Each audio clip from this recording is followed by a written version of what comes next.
Hey, everybody, this is Perch. This sounds like a really benign topic to me, but I know from experience because it was debated in a comic shop a lot. Um, there was this, for whatever reason, this generated really passionate opinions in comic fans, but it is a very dull topic. This is like the old days. If you want if you want to know what comics were like in like the early 2000s, and you look at the arguments on social media, and you look at like the YouTubers, like, oh, this is woke, and then this big fight that's going on. This, what I'm about to explain to you, is the big fight that was going on in the 2000s. It was an innocent time. It was a gentle time. Anyway, this is a big argument. So here it goes. Um, who belongs on the cover of a comic book? When I say who belongs, I mean the creators. Who should be there? Should anyone be there? This was recently brought up on Twitter and this gets brought up by artists and writers various times. Like, they'll throw this question out. But to kind of set the stage a little bit, I think everybody knows what I'm talking about, though.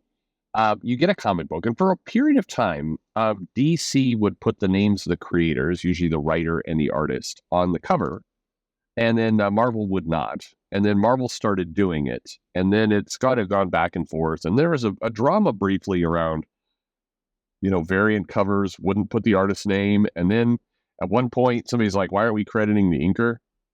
Like, they're an important part of this book, but we're just going to put the penciler and the writer. This is a bunch of crap. So the comic publishers, they solved that problem by getting rid of the inker and just having the penciler do both. I joke, but also not really. And then there's been comments like, what about the colorist? What about the letterer? What about the editor? And then also, what about the cover artist? So there's the other kind of drama that's cropped up is like, you get a comic and you've got a nice Alex Ross cover, and, the people credited on the cover, the interior artist, not the Alex Ross. And I remember this is a Comic Pro, I want to say like 2017, maybe. It was a while back.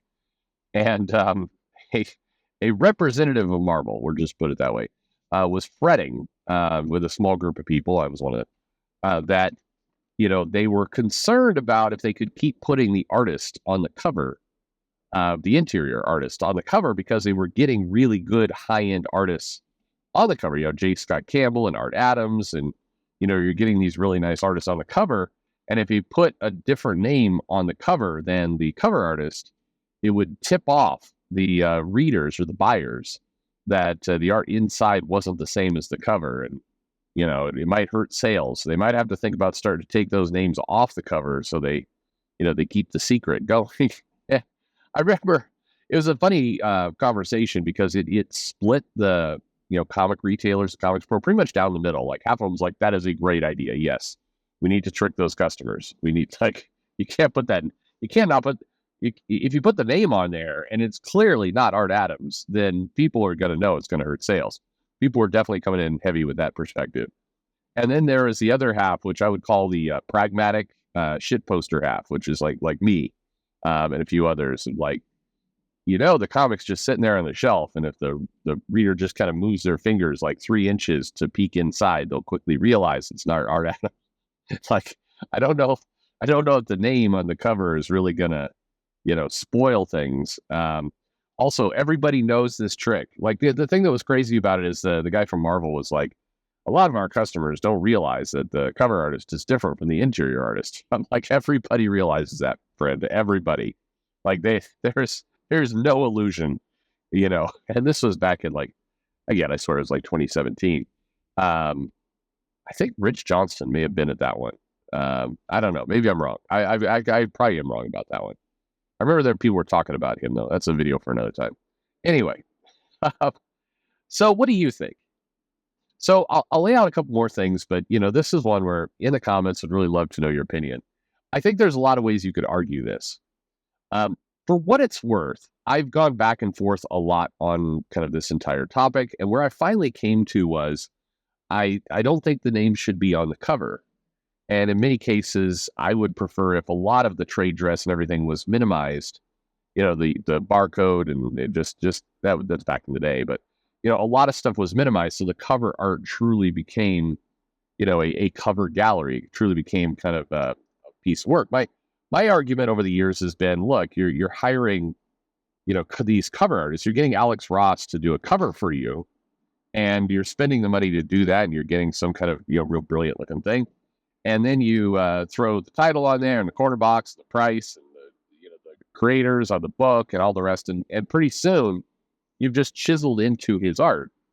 And so, why not just like let it be the showcase that it is? Why crowd it around with a bunch of things? That's been my argument. But in fairness, I don't feel as passionate about this as a lot of the people who come into my shop and argue this, because I very much understand the point of, hey, it's helpful to have the writer and the artist credited there, and you're there on the shelf and you can quickly kind of pick it up and go, oh, Bendis is on this one, so I'm definitely gonna buy it, right, folks? I know my audience are big Bendis fans, but anyway, I think that that's definitely true. I just and what I'm about to say is completely non-feasible, right? But I remember somebody had an idea like years ago, and it, like I said, not feasible, would drive up costs, does not work. But the argument was the comic publishers should make a bag, like a comic bag, that the comic ships in. So the comic comes in the bag already. And on the bag is printed the artist and writer and cover artist, some of the credits, and even the logo of the book maybe, and the price and everything else. So when you took the comic out of the bag, you would have just that brilliant cover art, and it would look really, really cool, and it'd just be a nice piece of art. And the bag itself, the bag front would hold a lot of the other pieces. You could put a QR code there if you wanted to, do additional information or ordering for the store or whatever. And I remember, and so I've experimented, by the way, with this. I bought some bags for some of the high end comics in my store, and I ran them through a printer. You can get ink in bags that will do this, and so it won't smudge off. And I put it all together, and the results were mixed. It's a really good idea in concept. It broke down a little bit because you print the names in black, and then it gets the comic goes in, and its comic is black there. Then the names disappear on the bag, and it doesn't work there. And then even though the ink claimed to not smudge, if it just stayed on the shelf for any length of time, they start to dust off, and then that didn't work. So none of this actually worked. But conceivably, I think you've seen bags where the printing is actually nested into the plastic, and so it doesn't smudge off or anything. It's not printed after the fact. It looks, that would be cool.